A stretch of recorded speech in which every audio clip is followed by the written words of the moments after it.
Everything's getting wet. Everything's getting wet. Ugh. Right. We have a bit of a problem. So a while ago, we put a date in the diary to go camping. That was about 4 months ago, and now it's going to be in 2 days' time, and we only have one tent. When we were younger, we were very happy to share a room. It was lovely. Now we're in our 30s. We very much do not want to be sharing a tent. He snores very loud. I'm like a water buffalo. Now, we could just go to the shops and buy a tent, but that doesn't sound very fun. Instead, we'd like to spend the next 2 days stressing ourselves out and trying to make our own one, obviously out of rubbish. And because we've only got a very limited window to make this, we are basically just going to have to take whatever we make at the end of the next 2 days with us, and one of us is going to get to sleep in it, no matter what state it's in. Start the clock! About 6 months ago, we made a sleeping bag out of crisp packets, or chip bags, depending on where you're from. And for the same reasons that they worked well for the sleeping bag, we're thinking that the same should apply to a tent. And luckily, we've been saving up our crisp packets ever since that video, and these aren't just the ones that we've eaten, by the way. We have also had some donated by other people. Now, we have already opened up, de-crisped, and washed all of our packets, so at least that's saved us a little bit of time. Plus, we used our workshop washing machine to clean them all, which was so much faster than last time when we did it all by hand. First off, we need to sort all of these into rough sizes so that we can start ironing them all together into strips that will later form the overall tent. We'll link our last crisp packet video below if you wanted some more detailed instructions on how to do this if you want to give it a go yourself, but essentially we're just using an iron and some baking paper, overlapping the packets slightly, and then sealing them for just a few seconds with an iron turned up to about 3/4 of the way. Hey!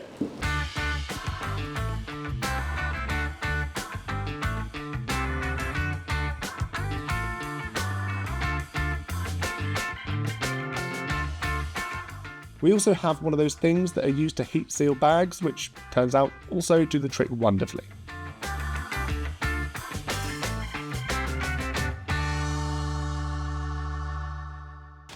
In some ways, these crisp packets are very unforgiving and they rip very easily because they're so thin, but it's actually very easy to repair because we've got all these little scrappy bits that kind of tear in half when you're doing it, and you can just fix the little patch there by chucking one in and hold it on there. But yeah, repairs the hole. So we are getting on quite nicely. We've been making basically a load of strips in a height that's a bit taller than me, so we can at least fit in it, but we haven't really got a design, do we? We got a bit panicked with the timer counting down. So I think we're going to go for your sort of traditional emoji tent, that triangle A-frame classic tent. One thing we're definitely going to need is going to be eyelets all the way down the side of the tent. Guy lines. Yep. We've got some like old fishing net, ghost nets. Yeah. Literally picked up off the beach. What else do we need in a tent? Somewhere to keep your valuables from getting wet, like a little inside pocket, little pocket thing. So I was thinking we could have like a little window. It might be ambitious with the time that we have left. Hannah, any ideas? Could we use carabiners or something? That's why we hired you. We could use that for like a lantern hook on the inside. Yeah. Well done, Hannah. Right, done. Right, so while Johnny is finishing off ironing all the last of those crisp packets, I need to try and work out the best way of making this thing. So I've swapped my greasy gloves for some stationery, and I'm starting off with a classic tent shape, but we need to work out all the sizes so that we know exactly how many crisp packets we're going to need. To make this easier, I've asked Johnny to pose for a photo as if he's sitting in the tent so that I can use it to work out the best pitch for the tent. Now obviously we could go for a short tent with a wide base, or a tall tent with a skinny base, but since Johnny is a bit of a Goldilocks, it's probably best we go for something in between. So drawing that on and then figuring out the scale of my little sketch tells me that the base of the tent needs to be around 1.6 meters. And Johnny is slightly taller than me at a giant 6'3", so we should probably make this big enough to fit him in case he's the one staying in it. So we'll make it a nice round 2 meters long. Then with a little bit of help from Mr. Pythagoras, we get a final height of 1.44 meters for each side. And now I've got this net design to show Johnny, but before I do, I should probably add his ideas for the pocket and his glamping window. All right, Crispy. I'm generally getting quite tired of this now. What time is it? 6:39, but they're like 15 deep, these things. So there's a lot there. Okay. How did you get on? I've got a plan. Okay. Here's my plan. Oh, dope. There's your little stargazer. Okay, sweet. So, this kind of vibe? and that's the plan. Shall we start maybe just with trying to make that middle rectangle, and then we can add these bits on afterwards? 2 by 2.9.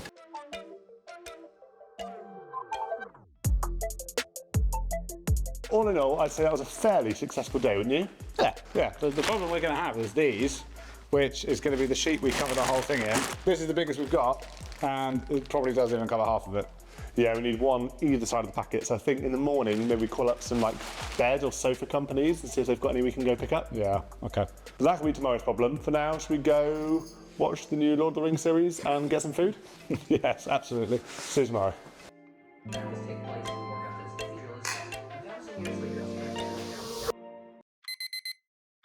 Right, we need to try and find some of these plastic sheets that we can use to laminate the whole crisp packet. Good morning. Hey, plastic sheets. I mean, we might have a few king-size bags. That'd be amazing. Let's go.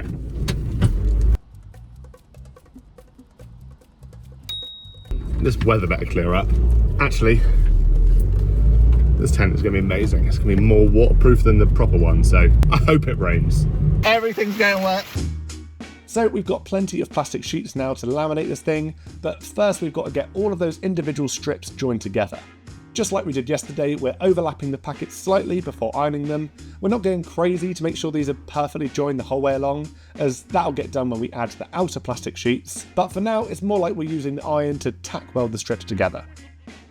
The plastic sheets aren't actually big enough to cover the entire thing, but that's fine. We're just making sure we give a generous enough overlap when adding the next plastic sheet, so that in theory, when the water runs off, it's less likely to get stuck between the two layers. We're switching over to using Teflon baking sheets instead of baking paper, as it turns out they're just way better as they don't get all scrunched up and tear.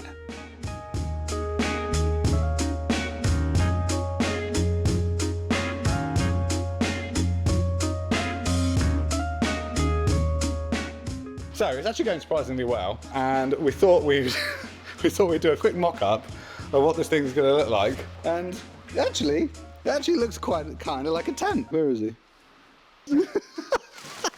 Give us some feedback. How crisp-like do you feel? I feel like a little Cheeto. I don't really think that's actually a really nice place to be. I think it reflects the heat back. Once it's all taut, it'll be dope.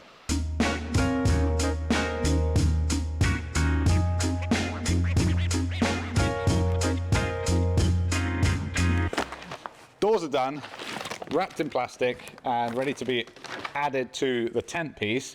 We did something a bit different for the back.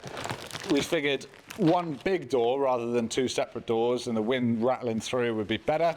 So we did that, but what we didn't think is that once it's all together, it's going to end up being harder to lay it flat. So we're going to do the others now instead of later. Oh, we're running out of time. BDI viewers might actually notice that this is our first ever video that we have shot in 4K, and that is solely down to our amazing, amazing patrons. If you're interested in joining the Brotherhood and getting access to things like early access to videos, behind the scenes content, and online hangouts, then we'll pop a link in the description below, but as always, there is absolutely no pressure.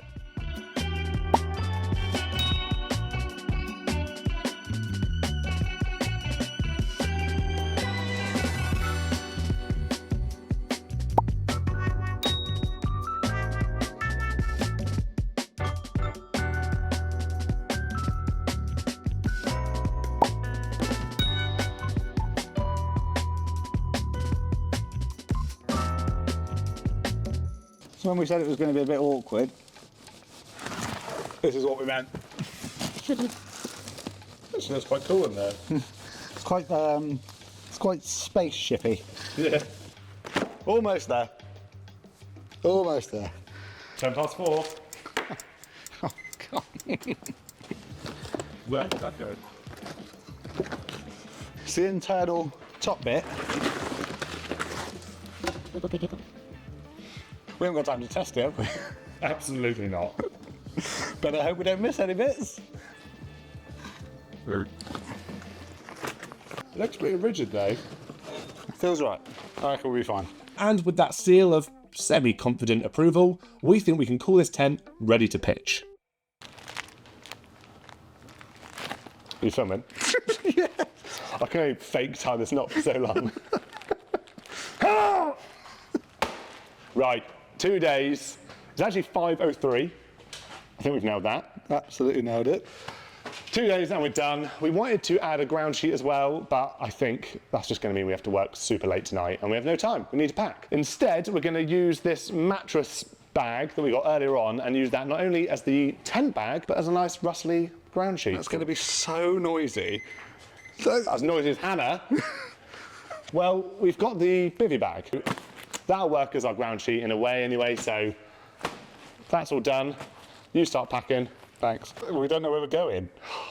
Trust me. If we want to test this properly, there's only one place we can go.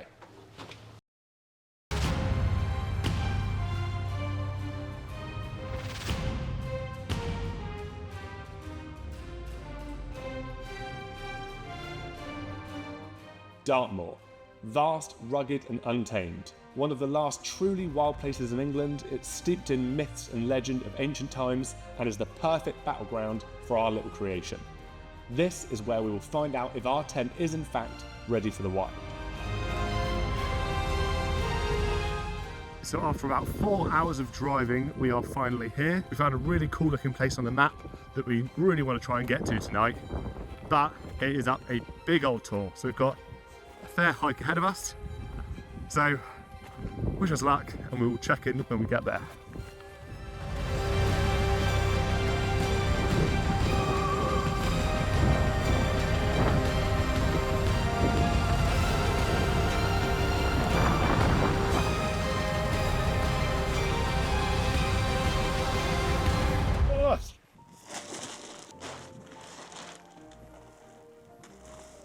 Good.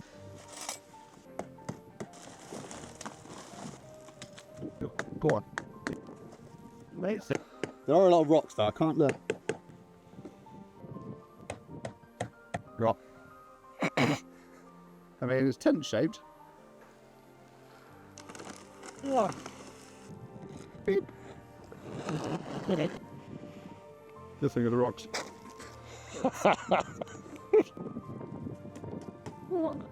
When you look at the beautiful views we've got around us, it really does blend in. What's up, BMTV? Welcome to my crib. BMTV, that was good. That wasn't it? Yeah. This is where I put my crisps. Here's my loot. This is where I'm going to put my line later. Should we get the other tent up? Get your tent up. We haven't actually decided who's sleeping in what yet, have we? No, we'll work it out.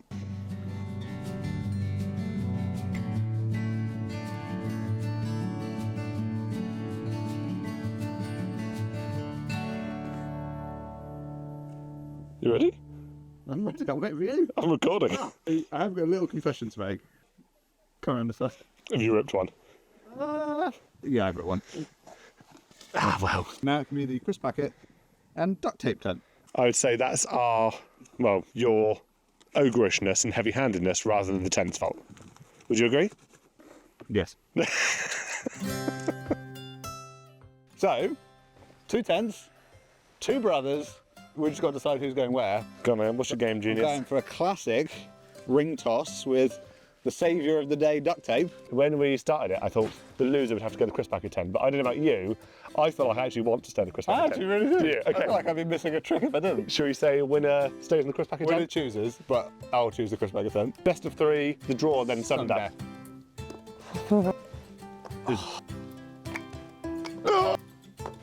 Sudden death now. It is sudden death. Oh my goodness! I'll cut through a few of these for you. Throw 2. Yes. Oh my. Oh. Good game of duct tape mallet. Yep, solid. Congratulations. As the winner, I will select Crispius Maximus. Select your. Right. So we've got all our backpacks and everything here. Should we get everything loaded in now? Yeah. Make it home. Make it home. Make it a home for each other. For each other? For ourselves.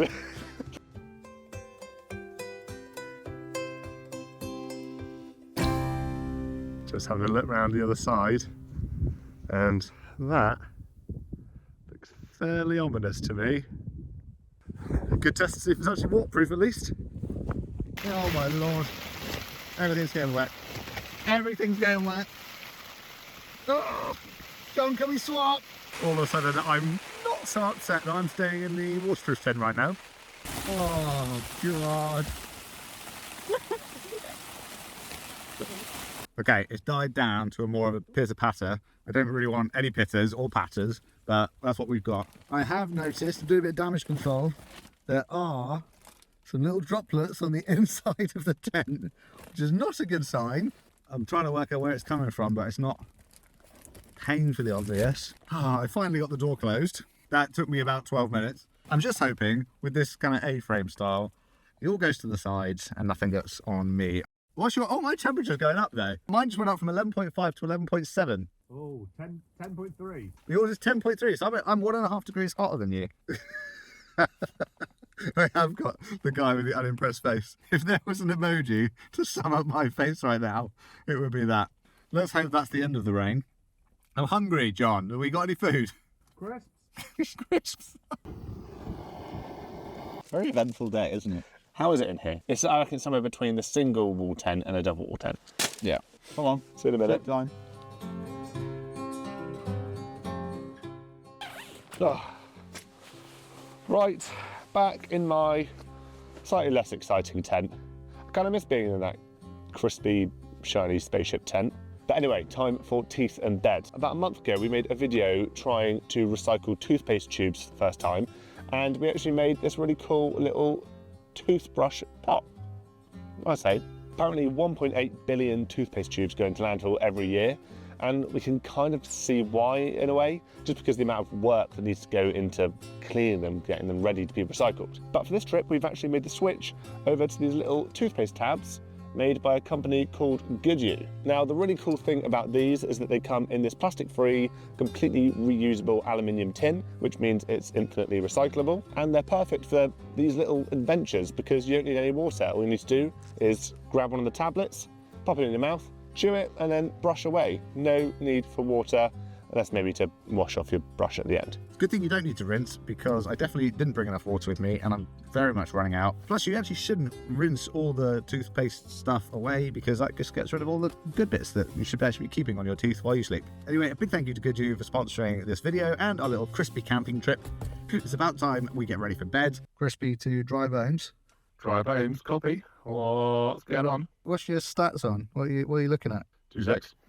Humidity is 85 and temperature is 11 degrees. Okay, mine is 82 and temperature is 11.9, so I'm still about a degree warmer than here. Ah, But also my temperature just spiked at 14.8, so I think we might have had some water get into this thermometer. It's about time we get ready for bed. We're going to keep an eye on the temperatures. If anything exciting happens through the night, turn the camera back on and I will keep you updated. You ready to get to bed, John? yeah, I think so. All right, good night. Good night.